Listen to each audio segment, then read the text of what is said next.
Varric Sol had catalogued 312 species in 4,000 years. He had met creatures with 17 eyes and creatures with none. He had sat across diplomatic tables from beings made mostly of gas, from beings that communicated through color changes in their skin, from beings so ancient they had forgotten they were once young.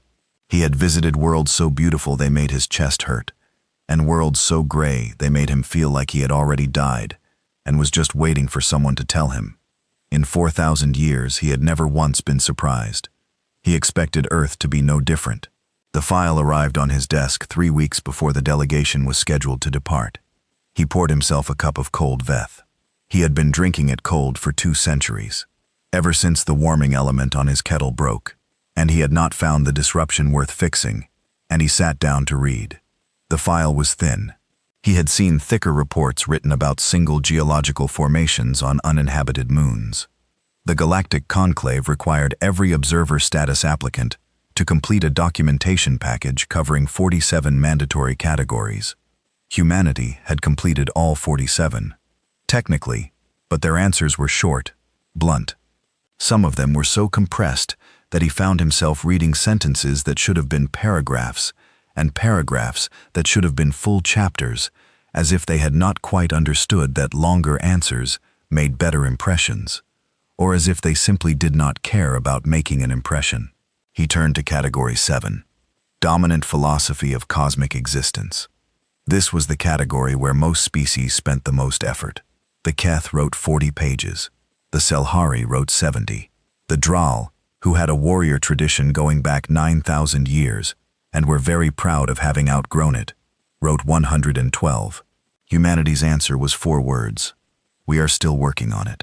Varric Soli read it twice, then a 3rd time. He sat back in his chair and looked at the ceiling for a moment, and then looked at the page again as if one of them might have changed. It had not. He moved on. Category 31, History of Interspecies Conflict. This one was simple for most applicants. Most species, by the time they achieved spaceflight, had long settled their relationships with any other intelligent life in their home systems. Some had none to report.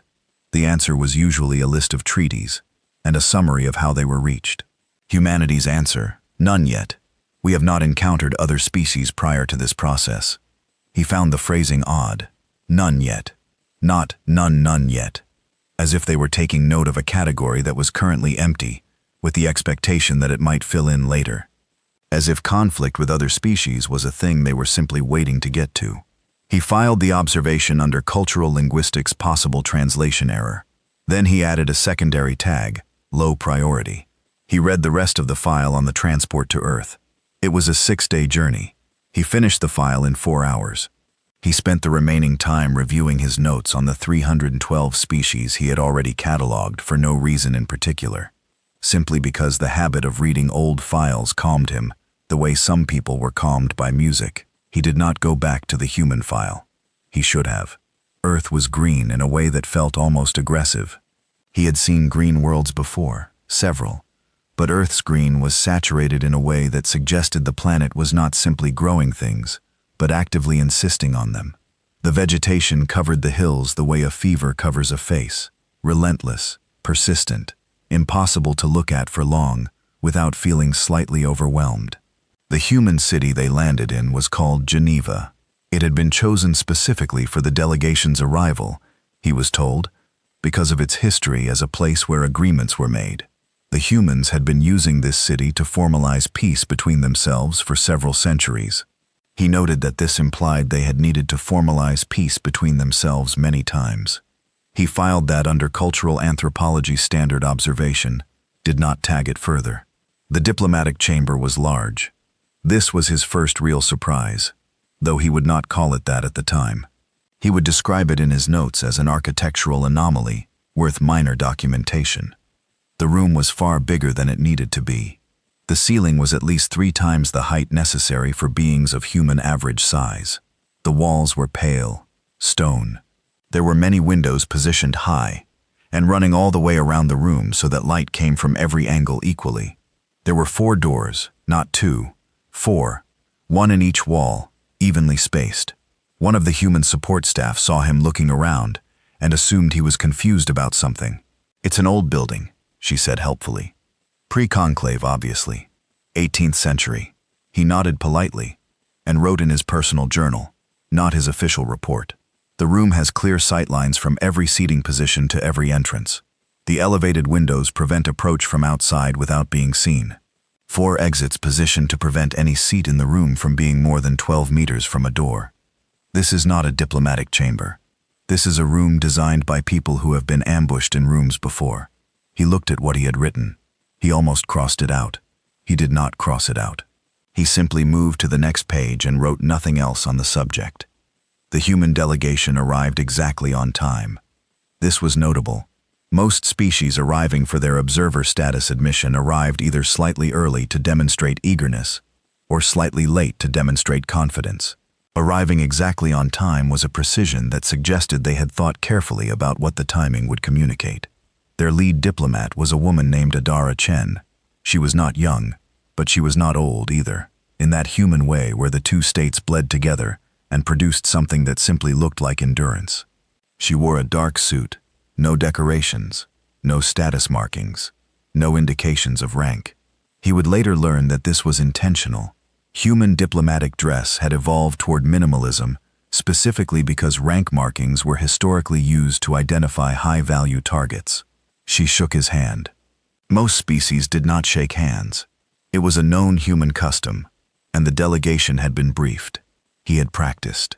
He extended his hand, and she took it, and the grip was firm, noticeably firm. He was not a small being, and the grip registered. She held his gaze for approximately 3 seconds after the handshake ended.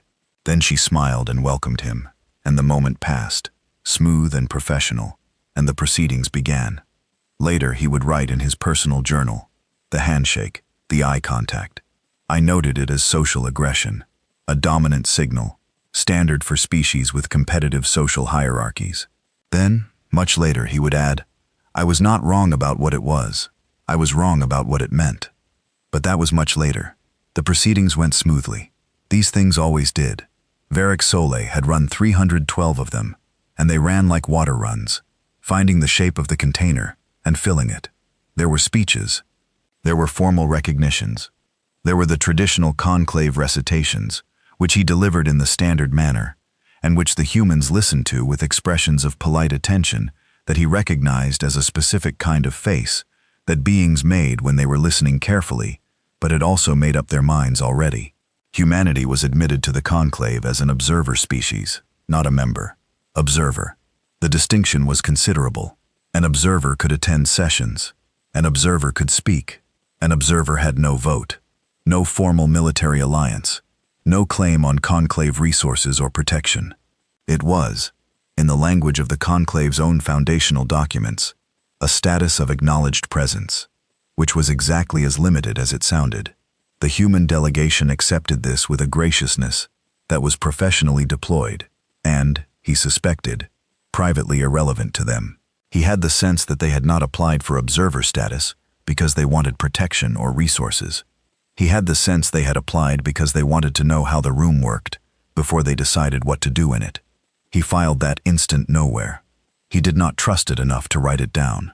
After the formal session, the human hosts had arranged a reception, food, drink, the particular kind of casual conversation that diplomatic functions required, which was not actually casual at all, but was simply formality, wearing different clothes. He moved through it in the practiced way he had moved through 312 similar events. And then he saw it. One wall of the reception hall was a display, long, horizontal, running the full length of the room. He had assumed it was decorative and had paid it no attention, but at some point in the evening, he found himself standing close enough to read it, and he stopped.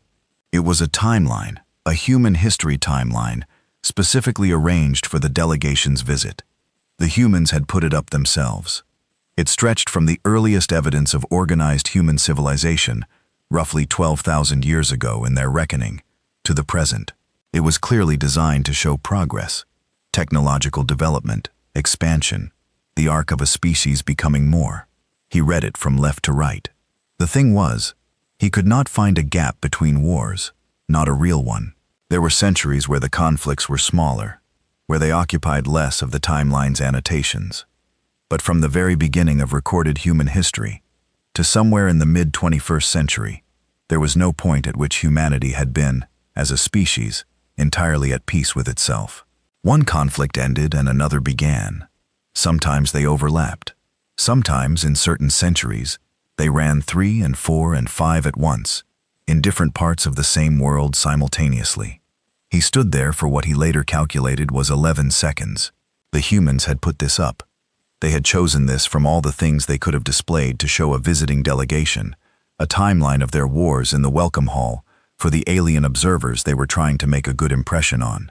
And looking at the faces of the human staff moving through the room, the researchers, the junior diplomats, the cultural liaison officers, he saw no awareness that this was unusual, no embarrassment, no pride either, which would have been concerning in a different way. Simply, here is our history. These things happened. You should know. He thought about writing it down. He thought about what tag to give it. He settled finally on cultural dissonance, low priority. He moved away from the display. He picked up a glass of something cool and amber and sweet that a human waiter offered him, and he stood near a window, and he looked out at the green city, and he drank. The delegation departed the following morning. His official report on humanity was completed on the return journey. He was thorough. He was always thorough. He noted the planet's biosphere, its geopolitical structure, its technology level, its communication infrastructure, its energy production capacity. He noted that humanity had achieved faster-than-light travel approximately 200 years prior. He noted that their first Martian colony was 12 years old and had experienced 3 significant structural failures, from which it had recovered each time. He noted that their unified global government was 40 years old, which was very young. He noted the handshake. He described it as a firm, tactile greeting, consistent with a competitive social hierarchy standard for species transitioning out of dominance-based interaction patterns. He noted the diplomatic chamber and described it as architecturally traditional for the region and period. He did not note the timeline. He did not note the none yet. He did not note the 11 seconds he had spent standing in front of a wall of wars holding a drink, feeling something he did not have a clean word for. His conclusion was professional. It was precise. It was, in the formal language of conclave documentation, exactly what was expected. Humanity, observer status granted. Species classification, developing. Technological trajectory, accelerated, notable, but not unprecedented. Cultural development stage, pre-philosophy. Unified governance, too recent to assess long-term stability. Dominant behavioral tendencies, competitive, goal-oriented, high social bonding coefficient. Threat assessment, not required. Recommendation, standard monitoring protocol, no expedited attention necessary. He sealed the file. He sent it to the conclave archive. He poured himself a cold cup of Veth, because the warming element was still broken, and he still had not fixed it. And he sat in his chair on the transport and closed his eyes. He thought about the timeline. He thought about none yet. He thought about Adar Chen's hand in his, the 3 seconds of eye contact, the precise arrival time. He thought about the room with 4 doors. He opened his eyes. He picked up his file. He did not reopen it. He only held it, the way you hold something when you are trying to decide whether to put it back in a drawer or whether it belongs somewhere you can reach it quickly. After a long moment, he put it back in the drawer. He finished his cold Veth. He moved on to the next file, the 313th species, a quiet people from a quiet world who farmed bioluminescent coral and had never once had a war and were very proud of this, and they were easy to categorize, and he was grateful. He did not think about Earth again for a long time. When he did, it would not be his choice. Liera had always believed that violence was a sign of something unfinished. It was not an original thought. It was the foundational principle of the Selhari conclave education system, taught in the first year of schooling, repeated every year after that, printed above the entrance to every government building on her home world. Violence is what a species does before it learns better. All advanced civilizations eventually put it down the way you put down a tool you no longer need. The Selhari had put it down on 800 years ago. They considered themselves average in this regard, maybe slightly behind the curve. Most conclave species had shed violence earlier. She had believed this completely. She had been assigned to the Humanity Documentation Project with the enthusiasm of a researcher who expected to confirm something she already knew. Every new species required a formal xenobiological report. Humanity had been granted observer status, and so it was time to write one. Standard procedure. She had done 3 such reports before. They usually took a few weeks. She would examine the biology, the brain chemistry, the evolutionary history, write up her findings, and move on. She packed for 3 weeks. She was there for 8 months. The first file she opened was the one on human skeletal structure. She read it in the morning in a small rented office in the university district of a city called Nairobi with hot coffee. She had developed a rapid addiction to human coffee that she was not proud of, and the sound of birds coming through the window that she could not identify and did not stop to look up. She read the skeletal report, and when she finished it, she sat still for a long time. Then she read it again. The human skeleton was dense. She had known this from basic survey data. What she had not fully understood was why. The density was not simply a byproduct of the planet's gravity, which was only moderately high. The density was specific. It was concentrated in the long bones of the legs, in the joints, in the bones of the hands and the forearms. The marrow cavities were larger than any similar species at comparable evolutionary stage. The marrow capacity was, in terms of raw blood production output, extraordinary. She looked up the reason. The reason was endurance. The large marrow cavities existed to sustain extended physical output, to keep producing red blood cells, when the body had already burned through its normal reserves, to keep the muscles oxygenated past the point where other species' bodies would have forced to stop. The human skeleton was built with a reserve tank, a biological emergency supply for when the body ran out of fuel and needed to keep going anyway. She wrote in her notes, "This suggests evolutionary pressure, favoring sustained physical activity past normal exhaustion thresholds, requires further context." Then she opened the next file, muscle fiber composition.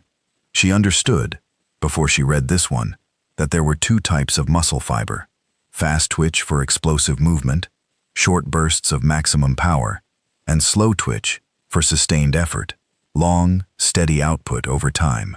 Most species had a dominant type. It matched their ecological niche. Predators that hunted in short, fast sprints were mostly fast twitch.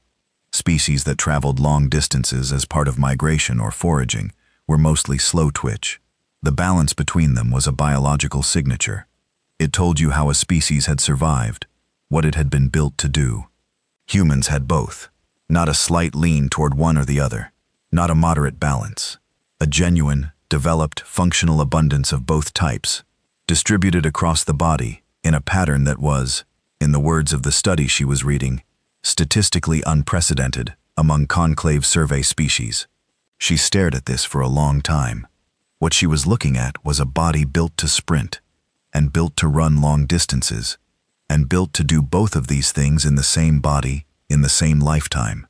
A body that could explode into motion and then sustain that motion. A body that could keep going after the explosion, that had reserves for when the reserves ran out, that had bones designed to not break under repeated impact, and muscles designed to not stop under sustained load. She wrote, "What ecological pressure produces this?" She underlined it. She did not have an answer yet. She ordered more coffee and opened the next file. The pain tolerance studies were where she first started to feel something she did not have a comfortable word for. She read them carefully. She read them twice. She read several independently conducted studies because she thought the first one might be an outlier. It was not an outlier. The baseline pain threshold for most conclave species, the point at which the body's distress signal became overwhelming enough to prevent voluntary function, was fairly consistent across very different biologies. There were variations, but the general principle was the same. When the pain signal exceeded a certain level, voluntary control became impaired. The body protected itself. It slowed down, stopped, made the organism incapable of continuing, because continuing at that point was destruction. Humans did not work this way, or rather, humans worked this way, but the threshold was dramatically, almost incomprehensibly higher. She read documented cases of humans completing physical tasks after sustaining injuries that would have rendered most conclave species unconscious. Not unaware of the injury, they knew. They were in pain. The pain was real and significant. They simply continued. One study examined human behavior following bone fractures.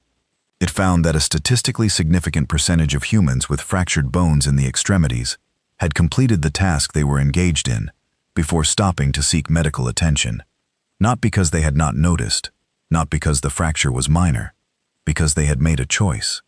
They had decided the task was more important than the signal from their own body saying stop.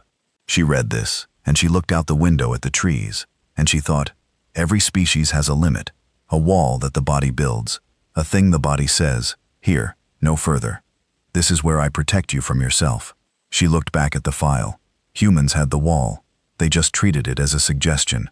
She had been there for 2 months when a colleague named Dr. Peta Havili, a marine biologist, completely human, who had been assigned as her institutional liaison and had taken this role with the thoroughness of someone who genuinely enjoyed the company of aliens, asked how the research was going.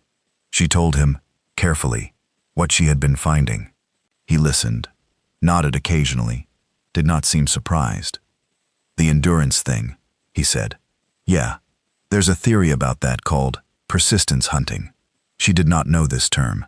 He explained it to her. He was a marine biologist, not an anthropologist, but he had clearly grown up knowing this, the way she had grown up knowing the conclave educational principles. It was something humans apparently just knew about themselves. The theory was this: early humans were not the fastest thing on their planet, not even close. They could not outrun most of the large animals they hunted. What they could do, what nothing else on the planet could do, was keep going. They would pursue prey for hours, half a day, in the heat of the planet's primary star, which was extreme, across open ground, at a pace that was not fast, but did not stop. The prey animal, built for short, fast bursts of speed, would eventually overheat, would slow down, would stop, because its body forced it to stop. The human would still be walking toward it. She sat with this for a moment. So you hunted by refusing to stop, she said. Pretty much, he said. She looked at him. He was eating a sandwich. He had kind eyes. He was completely unbothered by what he had just said. And this was how long ago? She asked. He thought about it. A couple million years, give or take. She nodded slowly and wrote nothing down because she did not know where to put it yet. The neurology files arrived in her 4th month, and she read them in a single sitting that lasted 11 hours. The stress response. Every known species had one. The mechanism varied, but the principle was consistent. Mortal danger triggered a physiological state that changed behavior, increased certain capabilities temporarily, narrowed focus, prepared the body for emergency action. It was a survival mechanism, ancient, shared across most living things. What was not shared was what happened to humans inside that state. She read study after study, field reports, combat medical reports, accounts from humans describing their experience in life-threatening situations. She read about adrenaline and what it did to the human body and brain. She read about the narrowing of time perception. Humans, in extreme danger, often described time slowing, their processing accelerating, the world becoming very clear and very simple and very manageable. This was documented in other species too, at lower intensity. What was not documented in other species was what she kept finding in the human accounts. The word that kept appearing: clarity, not fear, not panic, not the desperate incoherence of an animal in mortal danger. Humans in extreme mortal danger, repeatedly, across study after study, described a state of heightened clarity, of things suddenly being very simple, of knowing exactly what to do. Some described it as one of the most focused states they had ever been in. Some described it, with what she recognized as genuine discomfort at their own honesty, as almost pleasurable. She sent 3 excerpts to colleagues. She sent them without comment, just the raw text. She received 3 responses, all variations of "surely this is measurement error." She emailed back a list of the studies, 14 of them, different research teams, different decades. She did not receive a response to that email. She read the wars in her 6th month. She had been avoiding them. She knew they were there. The timeline from the Geneva Welcome Hall had been sitting in the back of her mind since she had first seen a photograph of it in Varric Solmes's formal report, which she had been given access to as part of her research clearance. He had described it as architectural decoration in a footnote. She had looked at the photograph for a long time and thought, that is not decoration. She read every major human conflict from the beginning of recorded history to the present.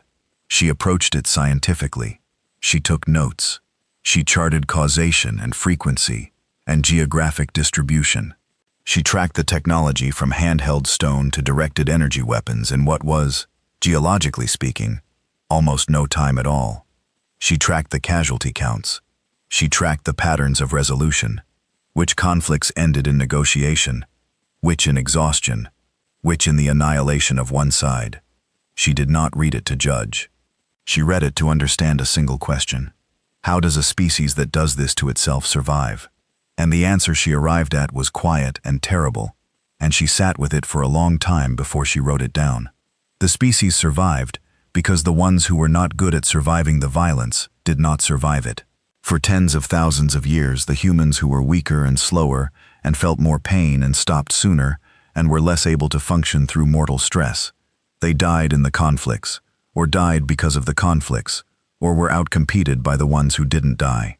And the ones who didn't die had children who were slightly more like them. For tens of thousands of years, generation after generation, the species had been training itself without knowing it was training, without any intention behind it, simply by existing in conditions that selected, over and over, for the ones who could endure. The conclave's peace was 9,000 years old. No conclave species had been under that kind of pressure for 9,000 years.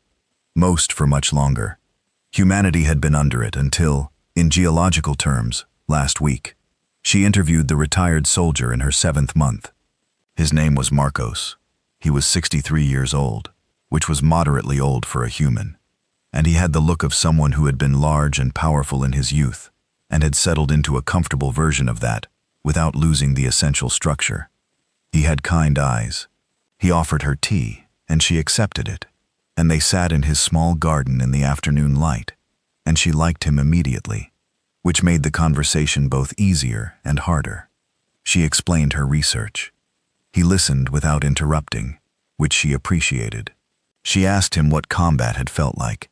She asked it carefully, aware that it was an intrusive question, offering him the option to decline. He did not decline. He looked at his tea for a long moment, turning the cup slowly in his hands.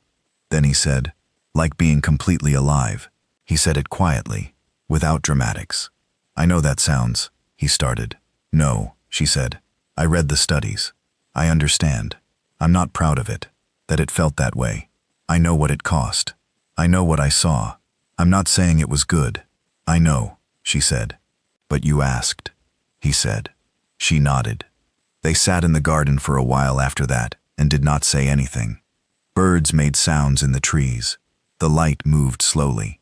He topped up her tea without being asked. She flew home and did not submit her report for 6 weeks. She sat in her apartment on her home world, and she looked at the mountains outside her window. Clean gray, no wars in their history. A planet that had found peace so long ago that the concept of conflict was almost academic, and she thought about everything she had found. The bones, the muscle fibers, the pain tolerance, the stress response, the wars, the retired soldier and his careful honesty. She thought about what she believed, about violence being the mark of something unfinished, about advanced species putting it down like a tool they no longer needed. She thought about that for a long time. Then she opened her report and began writing. She wrote for 4 days without stopping for much, besides coffee and sleep, because the report was large and thorough, and she had 8 months of findings to organize. When she reached the conclusion section, she stopped. She wrote the conclusion. She read it. She moved it to an appendix, Appendix C, which was the last appendix, which would be the last thing anyone read if they read it at all. The conclusion read, "Humanity has not evolved past violence. Humanity evolved through it. The distinction is significant. A species that has shed violence as unnecessary has never been tested the way humanity has been tested. A species that has survived violence as selection pressure carries the results of that test in its bones, its neurology, its pain response, its stress chemistry, and its psychology. The Conclave's working model of civilizational advancement, wherein violence is a stage to be outgrown, does not adequately account for a species that did not outgrow violence, but was, instead, shaped by it into something that cannot be straightforwardly categorized by existing frameworks. Reclassification is recommended. Priority, urgent. She sealed the file. She sent it to the Conclave. For 4 months, nobody mentioned Appendix C. She had expected this. She had written Appendix C for the moment when someone eventually did. Commander Thosval had studied war for 60 years and had never fought one. This was not unusual. The Conclave's member species had maintained a documented peace for 9,000 years. The Draal, his people, had been the last to join that peace, and joining it had required them to dismantle a military tradition that stretched back 20 millennia. They had done it. Slowly, carefully, with the grief and relief and complicated pride of a people setting down something very heavy that they had been carrying for a very long time. The Draal military existed now as a ceremonial institution, and a practical one. Peacekeeping, disaster response, escort for deep space expeditions, real work, useful work, not war.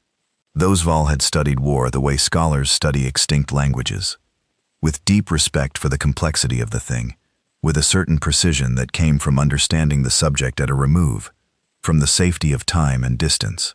He had read everything, every campaign, every doctrine, every theorist, from every era of Conclave history. He understood strategy the way a surgeon understands anatomy, completely in the abstract, in the clean white space of theory where nothing bled. He thought this was sufficient. He would spend a long time later understanding that it was not. The Kreth Dominion's arrival was not announced. This was the first indication that things would not go as expected, because the Conclave had a protocol for conflict initiation, a formal protocol enshrined in law and custom, and 9,000 years of settled habit. You made contact. You declared your grievance. You waited for a response. The process was slow and formalized, and occasionally frustrating, but it was the thing that kept wars from starting by accident, and for 9,000 years it had worked. The Kreth did not make contact. They did not declare a grievance. They did not wait. They crossed the Conclave's border at 17 points simultaneously and began annexing. The word annexing was the one the initial reports used. It was a clean word, an administrative word. It made the thing sound like paperwork.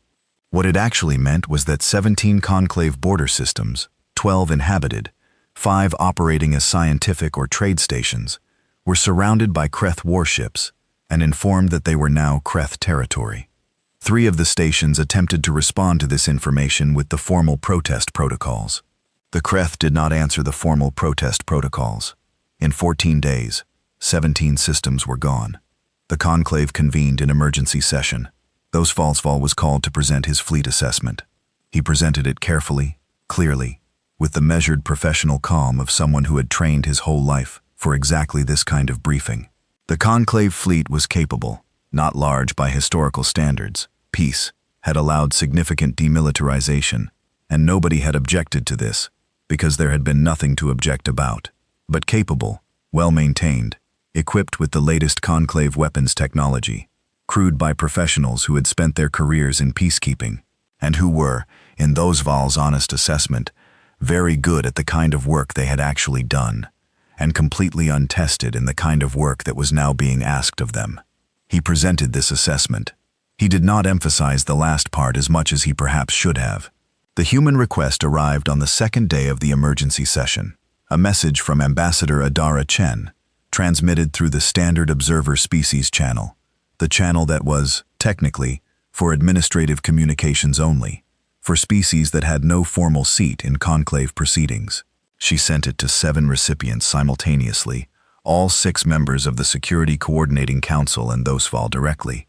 The message was 11 words long. We would like to help. Please advise on how to coordinate. The Security Council debated the request for 4 hours. The arguments against were practical.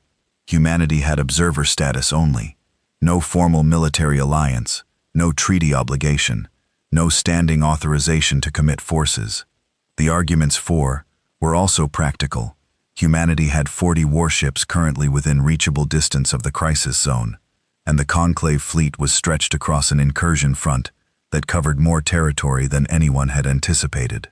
In the end, the authorization was granted, not because the Council thought it would matter much. 40 ships was a gesture, a symbolic contribution, something they could point to later in the diplomatic proceedings as evidence of humanity's good faith participation.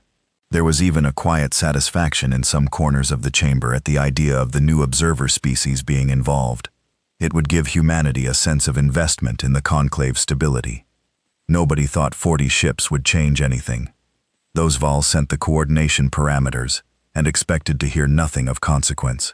The first engagement was 3 days later at a system called Vethkalos on the Conclave's charts and something unpronounceable on the Kreths, a mid-sized system with 2 inhabited stations and a Conclave garrison of 8 ships that had been surrounded and was broadcasting a distress signal on every available frequency. Those Vals' main fleet was 6 hours out. The human squadron was 40 minutes out. He sent them the engagement data and told them to hold position until the main fleet arrived. The response came back in under a minute. It was from the human squadron commander. Her name was Commander Yael Adler. He had her file: 12 years of service, multiple commendations, specialist in multi-vector fleet coordination. The file had been optimistic about her. He had read it as diplomatic courtesy. Her response was 4 words: "Understood. We will wait." They waited 22 minutes. Then the distress signal from the Vethkalos garrison changed. The tone shifted. The frequency shifted. He had been in enough emergency scenarios to know what that shift meant. The garrison was preparing for boarding. The Kreth were moving to take the station directly rather than waiting for any response to materialize. He was checking his calculations on fleet arrival time when another message came in from Adler. "Garrison is being boarded. We are going in." Not a request, not a consultation, an information transmission, the same tone as a weather report. He opened his mouth to order them to hold. The order was already irrelevant. The human squadron had moved. He watched it on the tactical display with the particular attention of someone trying to understand something that is not behaving according to the rules he knows. The human ships were ugly. He had noted this in his initial survey of their specifications.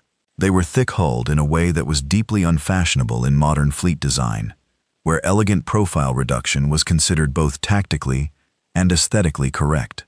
They were wide, heavy, overarmed in a pattern that looked almost paranoid. Weapon systems positioned on every face of the ship, covering angles that standard tactical doctrine would have considered irrelevant. They were loaded with redundant systems in a way that made their engineering profiles look almost cluttered, like ships designed by someone who expected every possible thing to go wrong and had made arrangements for each possibility individually. They moved into the Kreth formation without broadcasting a challenge. This was the second thing that confused him. Formal challenge was standard. It was the basic signal of intent in any fleet engagement. You announced your presence and your purpose. You gave the opposing force the chance to adjust, and then the engagement began from a mutually acknowledged starting point. It was how you did it. He had studied 1,000 battles, and they all began this way because this was how rational actors engaged. With acknowledgement, with declaration, with the clear establishment of what was happening. The human ships did not declare anything. They simply attacked. The Kreth, he realized later, were also confused by this. They were not a species with a peaceful tradition, but they had their own version of engagement protocol, and its violation registered as something disorienting. They had been in the process of methodical, organized boarding when 12 ships appeared from a vector their sensors had labeled as low probability and started hitting them from 4 directions at once. The Kreth response was fast. They were not incompetent. They turned their formation and engaged. The first human ship to take a direct hit should have been done. Those Val watched his display. The hit was direct. It was significant. The energy discharge reading indicated severe damage to the port propulsion array. In any fleet he had trained with, in any engagement doctrine he had studied, That ship pulled back. It signaled impairment. It removed itself from the primary engagement zone and waited for assessment. The human ship kept moving forward. He thought his display was malfunctioning. He checked it. It was not malfunctioning. He pulled up the real-time telemetry from the human vessel. The propulsion array was damaged badly. They were compensating. On the telemetry, he could see power being rerouted in real time, manually, from secondary systems to keep thrust active on the remaining drives. He pulled up the internal camera feed because he needed to understand what he was seeing. There were humans crawling through the maintenance corridors of a ship that was actively under fire, physically rerouting power conduits by hand, while the vessel continued to engage. The ship took a second hit, less severe. They were already compensating for the first one. They simply extended the compensation to cover the second and continued. He sat back in his chair and looked at his display for a long moment. He thought, what doctrine is this? He found out what doctrine it was 3 hours later, sitting in his ready room with a cold cup of something, looking at the tactical replay on his screen. He had requested a full breakdown of the human squadron's engagement pattern. He wanted to understand what he had watched, because it had worked. The garrison was intact. The Kreth forces at Vethkalos had withdrawn, and the system was secure, and he was a professional who believed in understanding things that worked. The pattern was simple once he saw it whole. The human ships had entered fast, absorbed the Kreth's initial response, and used their own damage and their own stubbornness, their refusal to retreat when hit, to pull the Kreth formation inward. The Kreth had moved to pursue, to finish damaged vessels, which is what you do when ships are damaged. It is the correct tactical response. But the human ships had not behaved like damaged ships. They had slowed down just enough to keep the Kreth following, compressing the Kreth formation inward, pulling their attention, and then the flanking elements of the human squadron had folded in from both sides simultaneously. He looked up the formation. It had a name, an old name from human history, Cannae, a battle fought by humans against other humans on a single continent of their own world approximately 2,200 years before they had electricity. The basic principle, draw the center in, envelop the flanks, prevent retreat, had not changed in 2,000 years of human military development. They had invented it before they had metal tools capable of anything more than hand-to-hand range. They had still been using it when they reached the stars. He looked at the name for a long time. Then he pulled Lyra's xenobiological report. He read it, all of it. He found Appendix C at the end, and read it twice. The campaign lasted 6 more weeks. He coordinated with Adler's squadron for all of it. This coordination was, initially, extremely frustrating, because human tactical communication did not follow Conclave's standard protocol. Conclave's standard protocol was formal, layered, designed to eliminate ambiguity through precision and specificity. You stated your position, your intent, your expected outcome, your contingency options, and your timeline. Adler's communications were short, sometimes very short. Moving to flank. Cover our exit. They're clustering on your position. Push through. Don't wait for us. Go. The first few times he had asked for clarification, she had sounded, across the comms channel, mildly impatient with the need for clarification, as if the situation were self-explaining, and the words she had sent were the necessary and sufficient description of what was required. She was not rude about it. She simply did not understand, on some deep level, why he needed more information than she had given him. He had begun, by the 3rd week, to understand her communications. He was not proud of how long it had taken. What he came to understand was this: Adler did not send long messages because she did not have long messages to send. She looked at a situation, and she saw what needed to happen, and she sent that, and expected it to be done. There was no gap between assessment and decision, no consultation, no formal weighing of options.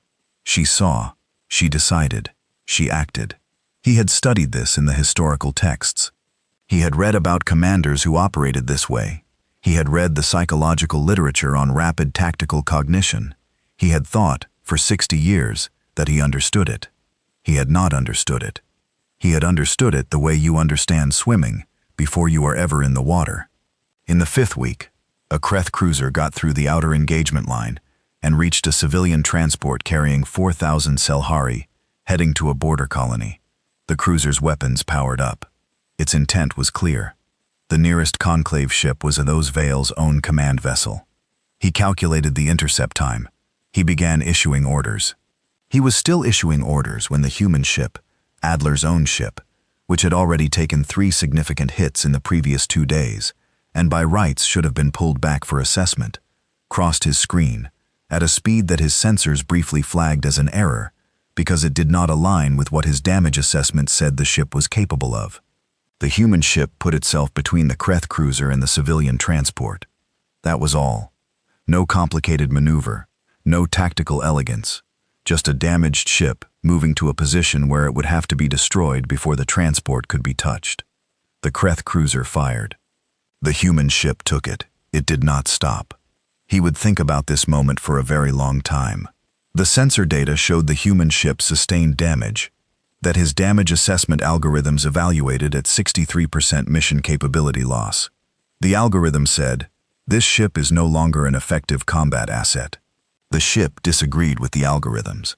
It returned fire and asked, those Vael, who had studied war for 60 years, who knew every doctrine, every formation, every theory of engagement that had ever been committed to writing by any species in the conclave, those Vael crossed the distance at full speed to assist.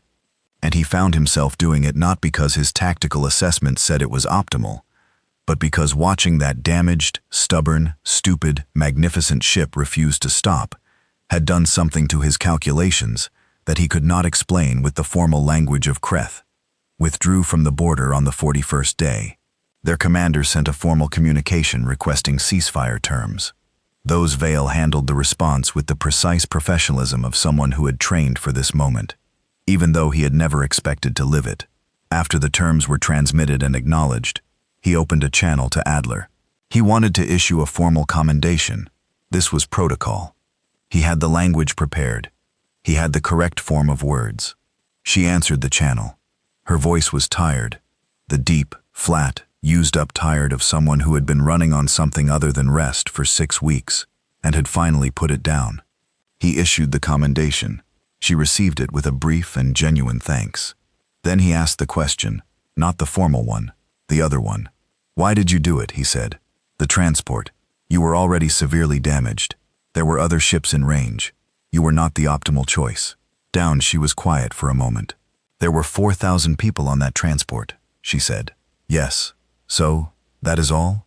She seemed to consider the question seriously, as if she was not sure if he was asking something simple or something complicated, and was trying to determine which before she answered. "Yeah," she said finally. "That's usually enough." He closed the channel. He sat in his command chair in the particular silence that comes after the noise stops, and he looked at his hands, and he thought about 60 years of studying war from a distance, about Cannae, and cold calculations, and damage assessments, and algorithms that said a ship was no longer effective. He thought about a ship that had not consulted the algorithm. He pulled up a communications request. He addressed it to Varric Solm. He had one question. "Did you read Appendix C?" He sent it, and sat back and waited. And outside his viewport, the stars were very quiet. And somewhere in the distance, floating in the debris field of 6 weeks of fighting, was a human ship held together by manual rerouting and stubbornness, and something he still did not have the right word for. He thought he was beginning to understand the word, though.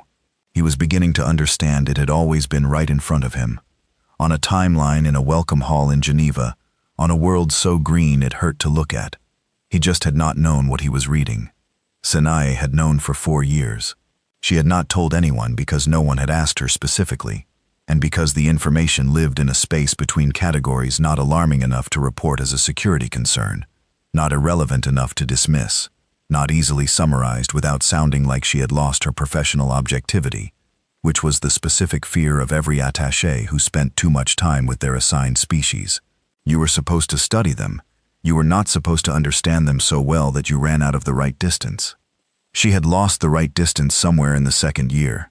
She had kept doing her job anyway, because the job still needed doing, and because she was very good at it, and because losing the distance had, in its own way, made her better at it.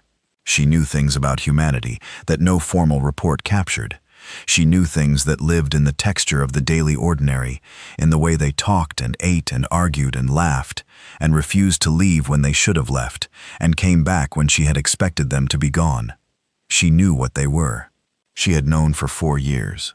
And now she was sitting in an emergency session of the Galactic Conclave, and the chamber was very quiet, and Varric Solm was looking at her, with the expression of a being who had just read Lyra's Appendix C, and was trying to understand why it had taken him this long. "You were assigned to humanity 6 years ago," he said. "You have been in closer sustained contact with them than any conclave representative currently serving. I would like you to share your assessment." She looked at him. Then she looked at the chamber. There were 93 representatives present. Every significant conclave species, every major power, all of them watching her with the focused attention of beings who had spent the last 3 days absorbing the news from the Kreth border and trying to decide what exactly they had authorized when they gave humanity permission to participate. She took a breath. "All right," she said, "but I need you to understand that what I'm going to tell you is not a threat assessment. I am not here to tell you whether to be afraid of them. I am here to tell you what they actually are, because I don't think any of the formal documentation quite captures it, and I think you need to understand it before you decide anything." She paused. No one objected. She began. She told them about the children first, not because it was the most strategically relevant thing, because it was the thing that had changed her understanding the fastest, in the earliest days, when she had still been doing her job from the correct distance and cataloging observations with proper professional detachment. She had been invited to a social event. This was standard for attachés. Integration with civilian life was encouraged. The event was something humans called a birthday party, a celebration of the anniversary of a person's birth which they held every year, which she had found charmingly excessive before she understood the reasoning. The child whose birthday it was had become sick, not seriously, a mild respiratory infection, the kind that passed in a day or two with rest, but sick enough that the child had been put to bed, and the party had been adjusted, and the parents had taken turns sitting with the child through the night. She had observed this. She had thought initially that it was a cultural ritual, some formalized response to illness. She had asked a human colleague the next day, in the most casual terms she could manage, whether this was a standard practice. Her colleague had looked at her as if she had asked something slightly strange. "If your kid is sick," her colleague said slowly, "you sit with them." "The whole night?" "Yeah, of course." She had thought about this for days. The parent had been visibly exhausted the following morning, had not slept, had gone directly from a night of sitting with a mildly ill child to a full day of work without complaint. Had, in fact, seemed almost confused when Sine expressed sympathy about the lack of sleep, as if the sympathy were misdirected, as if sitting up through the night was simply the thing that was done, and therefore not a hardship worth noting. She told the chamber, "There is a human word vigil. It means to keep watch over someone through the night. In their history, it was originally a religious observance, but they use it now for secular purposes too, for sitting with the ill, for sitting with the dying, for sitting, simply, with someone who should not be alone. They do not regard this as sacrifice. They regard it as a minimum, the floor of what you owe someone who is vulnerable." She paused to let this sit. "A species that does not sleep when its young are threatened," she said, "is not a species you categorize simply by examining its weapons." She told them about the laughter. This one was harder to explain. She had struggled with it for years. She still struggled with it. 6 months into her posting, there had been a serious incident aboard a human research vessel she was traveling on. A catastrophic mechanical failure in one of the life support systems. Not fatal, the backup systems had activated, but serious enough that for approximately 40 minutes, the situation had been genuinely uncertain. The crew had worked through those 40 minutes with the focused intensity she had come to expect from humans in crisis. She had watched from a safe position as per her briefing protocols, and she had cataloged their behavior. Calm, efficient, rapid, coordinated, all expected. What she had not expected was the joke. In the middle of the crisis, with oxygen levels still not fully stabilized, and 3 crew members still working physically in a damaged section of the ship. One of them had said something. She had not caught the full content, because it was delivered fast in a regional dialect she was still learning. But the crew had laughed. Not nervous laughter. Not the hysterical laughter of people whose composure was breaking. Genuine laughter. The real kind. Brief, sharp, and then gone. And then back to work. She had reviewed the audio logs afterward. The joke was not particularly funny. It was not even a complete joke. More of an observation. A dark one. About the irony of their situation. But the laughter had been real. She had spent considerable time trying to understand this. What she had eventually concluded was this. The laughter was not a failure of seriousness. It was evidence of something she did not have a clean translation for. A quality that allowed a human in a dangerous situation to hold the danger at arm's length long enough to see the absurdity of it. Not because they did not understand the danger, because they understood it completely, and had decided in that moment that it did not get to be the only thing in the room. They laugh, she told the chamber, at things that are trying to kill them. Not always, not everyone, but often enough that I stopped being surprised by it and started understanding it as a tool. A thing they reach for when the pressure becomes a certain kind of unbearable. They make it small by making it funny, and then they keep working. She saw some faces in the chamber that were not following her. She tried a different way.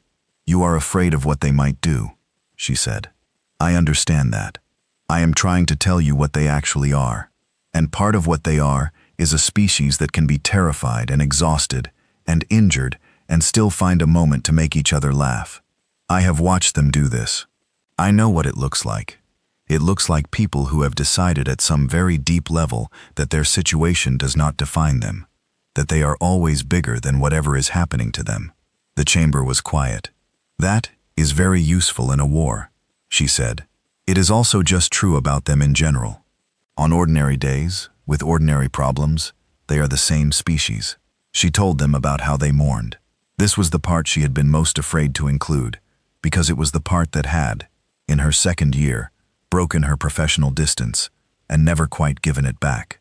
Sine's homeworld had been destroyed before the conclave, before the peace. Old history, ancient by most reckonings, though not by conclave standards. The planet was gone. The people were scattered across 7 different systems, integrated into conclave civilization, technically thriving. The grief was old enough that most people who weren't Marathi didn't know to ask about it, and most Marathi had learned not to bring it up because the grief was old and the present was good, and there was no practical point in doing anything with it. She did not talk about her home world. She talked about human grief instead. She told them about the monuments. Every human civilization, across every culture, had built them. Structures whose sole purpose was to hold the names of the dead soldiers, victims of disasters, people taken by sickness. Large stone walls covered in names. Entire cities built around an absence. She described visiting a place called a war memorial in a human capital city and watching a woman stand in front of a long black wall of names and run her fingers along the carved letters of one specific name and then press her forehead to the stone. She stood there for a long time. No one spoke to her. The other humans around her gave her the space with an ease that suggested this was understood. That this was a thing you gave someone when they came to find a name on a wall. They say the names out loud, Sine told the chamber. On the anniversaries of losses, publicly. They gather, and they say the names of the dead one by one. All of them, however many there are, however long it takes, so that the dead do not become numbers, so that the dead do not become abstract. She stopped for a moment. A species with a short lifespan cannot afford long grief, she said. The grief would consume too much of the life. But humans have long enough lifespans that they can grieve for years.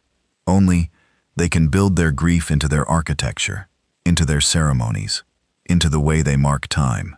They carry their dead with them indefinitely because they have decided that the dead are worth caring. She let this sit. I want you to understand what I am describing, she said. I am describing a species that feels loss deeply and permanently and publicly, and that still fights.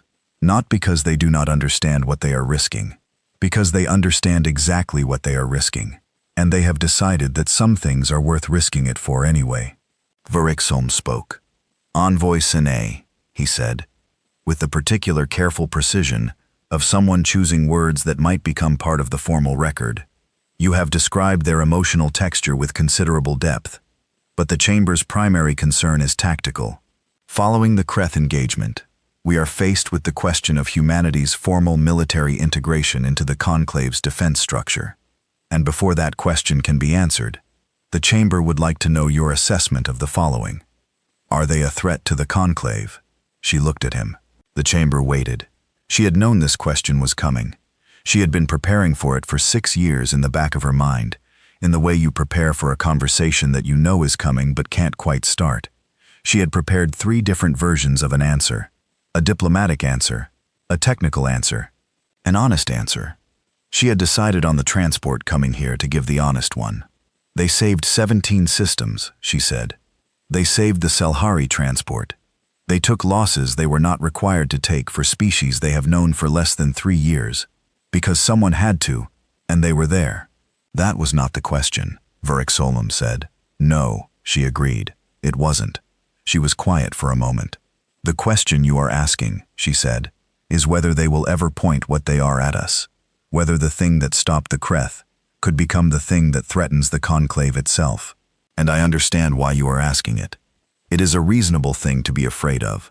She looked around the chamber. But I want you to consider something.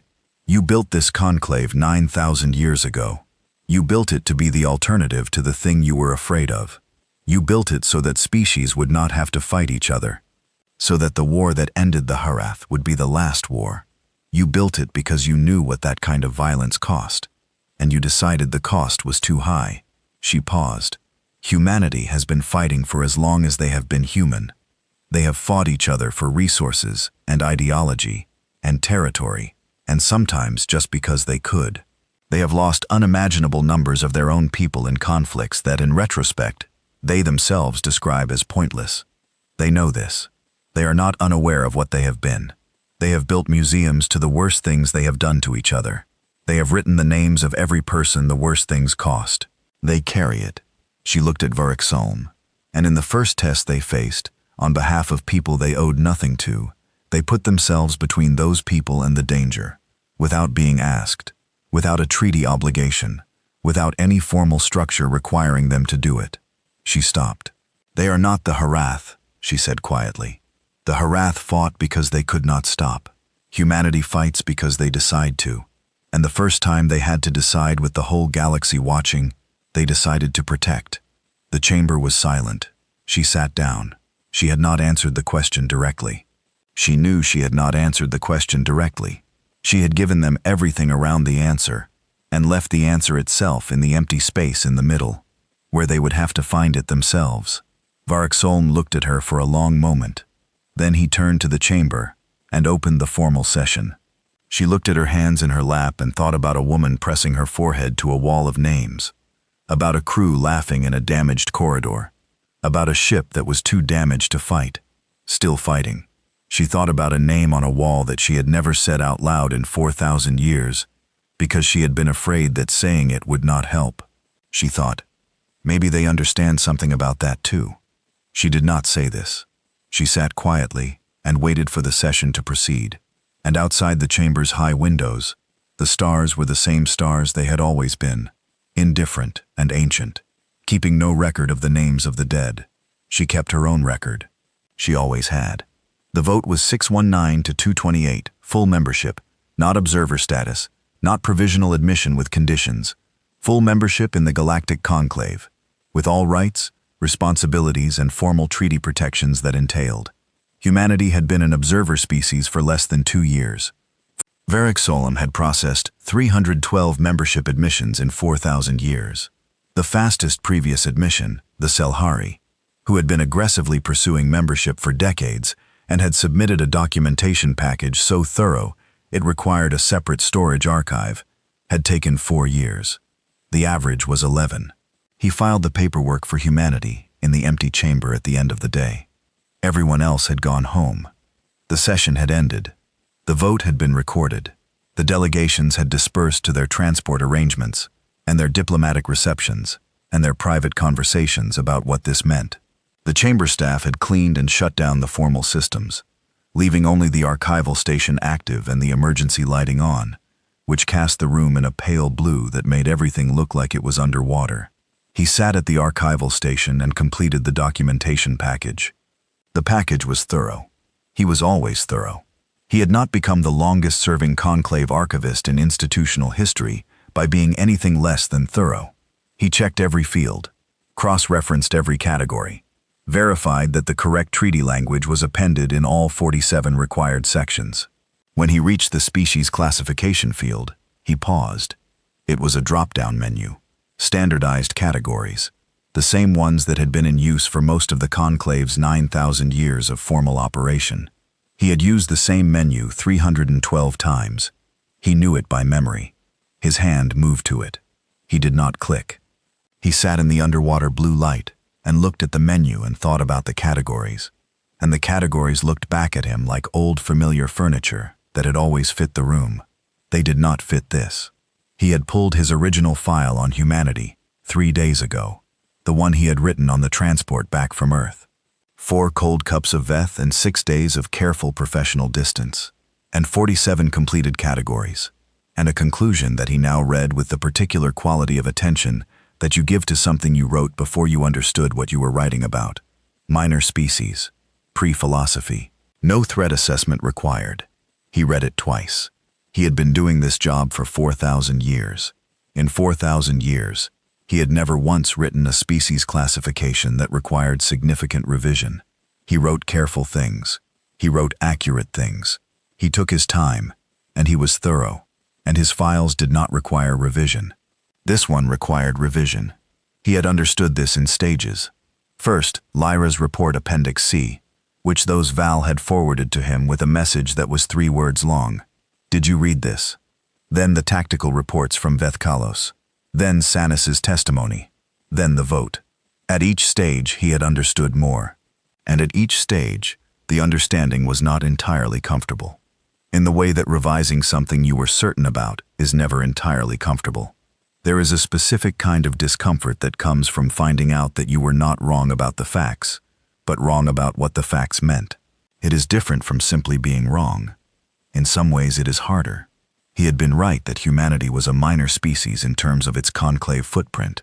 Small fleet, no energy weapons, limited infrastructure. He had been right that their philosophy of cosmic existence was underdeveloped. He had been right that they were pre-philosophy in the sense that they had not codified a formal framework for their place in the universe. He had been wrong about what pre-philosophy meant.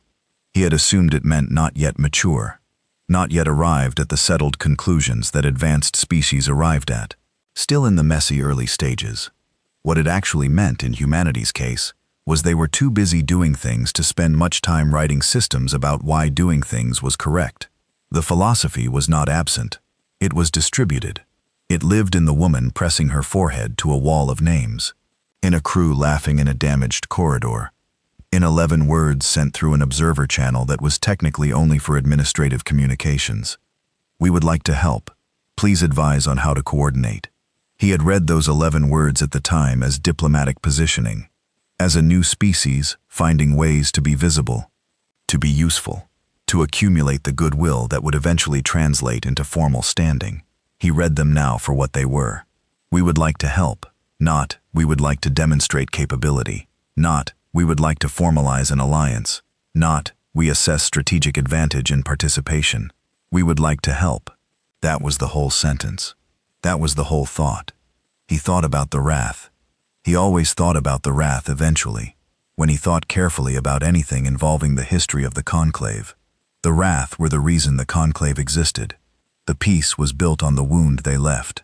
9,000 years of managed peace, purchased at the cost of a species purchased by the conclave, which had made the decision that the wrath's continued existence was incompatible with the survival of everyone else. He had been there, not present at the final action, too junior, too far, but present in the era. He had read the reports in real time as they arrived. He had filed the formal documentation. He had written, in the cold, clear language of the archive, what had been done, and why, and what it had cost. He kept a private file on the Wrath that he had never submitted to any formal system. It contained only one entry, written 4,000 years ago in his personal journal. Never revised, never expanded. We did what we did because there was no other way. I believe this. I will always believe this. I am not sure believing it is the same thing as it having been right. He had left that entry alone for 4,000 years because he did not know what to do with it, and doing nothing with it felt like the most honest option. He thought about it now because of Sanus's testimony, the part about the Wrath being a species that fought because it could not stop. The Wrath fought because they could not stop. Humanity fights because they decide to. He had been sitting with this sentence for 3 days. He sat with it now in the underwater blue light. The distinction was not small. A species that cannot stop is a species operating from biological compulsion, from something so deep in the structure of what it is that choice does not enter into it.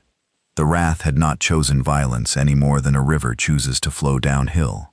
It was simply what they did, because it was all they had been built to do. Humanity had been built for war. He accepted this now, sitting in the quiet chamber with Lyra's appendix in his memory.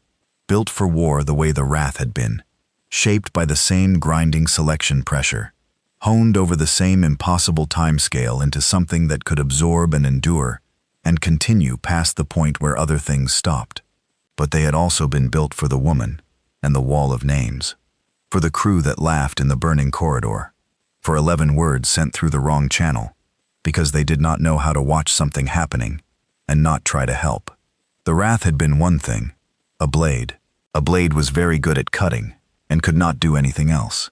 And eventually it cuts everything within reach, and then there is nothing left. Humanity was wind. He turned the word over. He had been turning it over for days. Humanity was something that had all the properties of a blade, and had decided, largely, not to be one. Not through weakness, not through inability, through decision, through the quiet daily choice of beings who knew what they were capable of, and had decided that capability did not equal obligation, he thought. The most dangerous thing in the known galaxy is a predator that chose to become something else, because it still has the teeth. He opened the drop-down menu again. He looked at the categories. He closed the drop-down menu. He opened a new text field, the notes section of the formal admission file, which was technically optional and almost never used by anyone, because the categories were considered sufficient, and he began typing. He wrote for a long time. He wrote about the skeleton files and the pain-tolerance studies. He wrote about Kanai and a ship that refused to stop. He wrote about 11 words and a woman and a wall. He wrote about Senna and what she had not said, and what she had meant by not saying it, which he had understood only afterward. Sitting in the empty chamber thinking about 4,000 years of careful categorization and the specific quality of being wrong about what something means. He wrote about his own report. Minor species, no threat assessment required.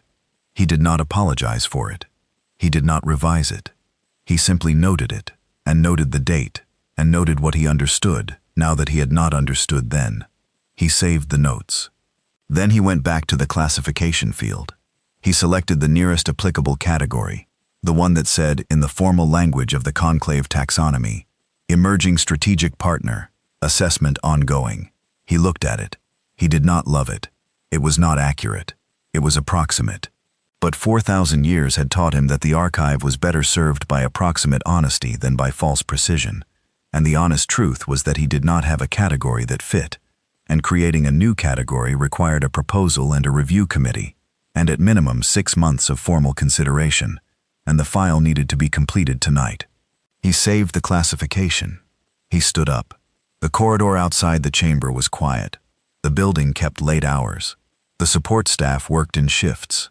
There were always people somewhere, but this wing at this hour was empty. His footsteps were the only sound.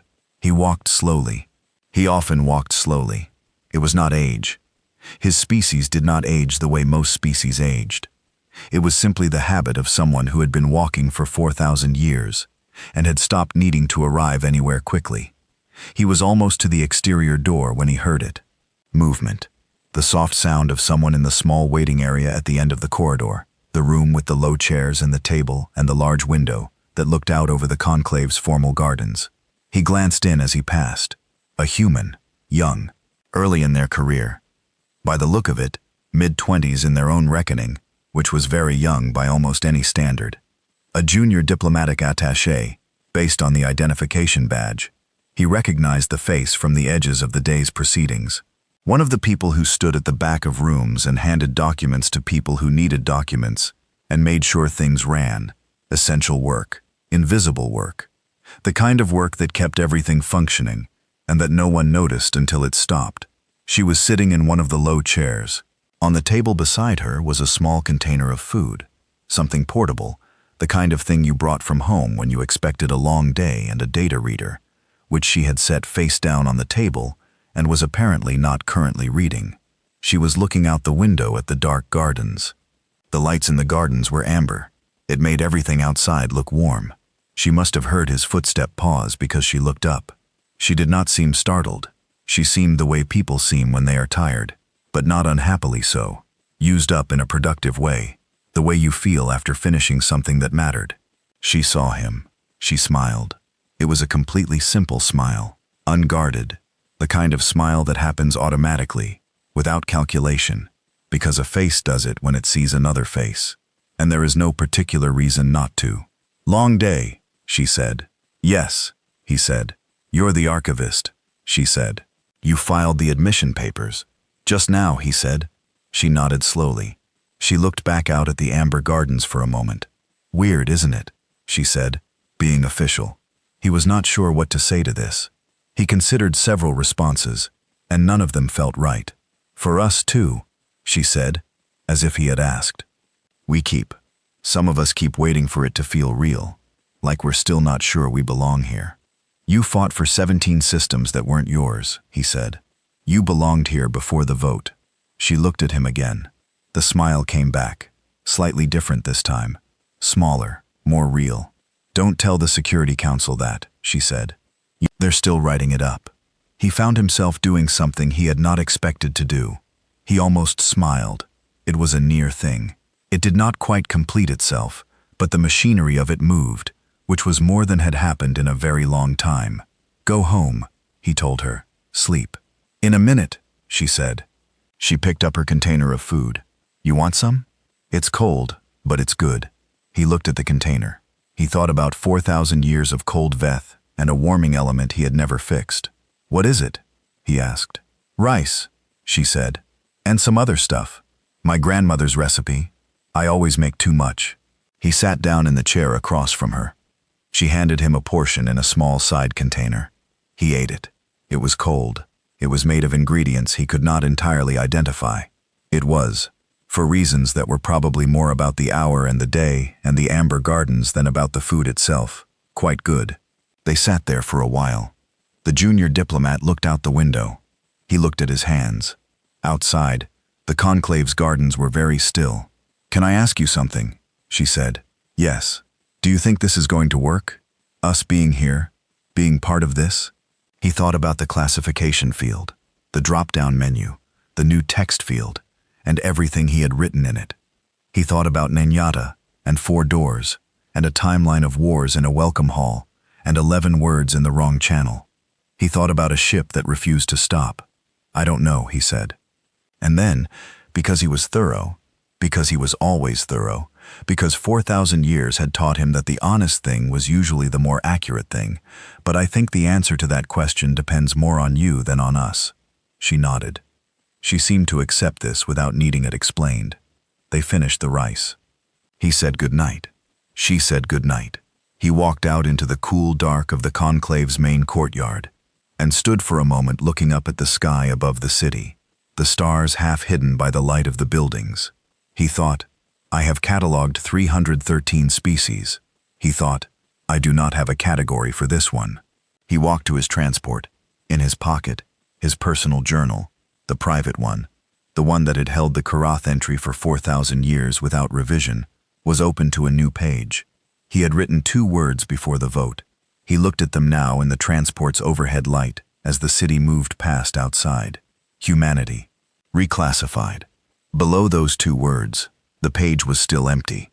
The classification field, like the one in the formal archive, was still blank. He held the journal in his lap. He watched the city go past. He thought, it does not need a word tonight. Some things do not need a word the moment you understand them. Some things need time to find their name. He closed the journal. He looked out the window.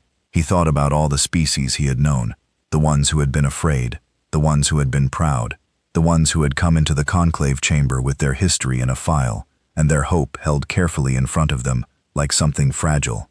He thought about a junior diplomat eating cold rice in an empty corridor after a very long day, looking out at amber gardens, asking if this was going to work.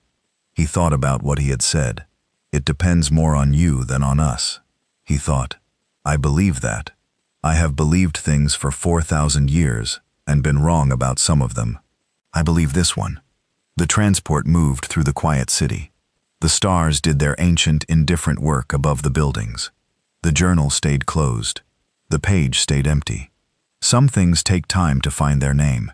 He was patient, and he had always been patient. He could wait.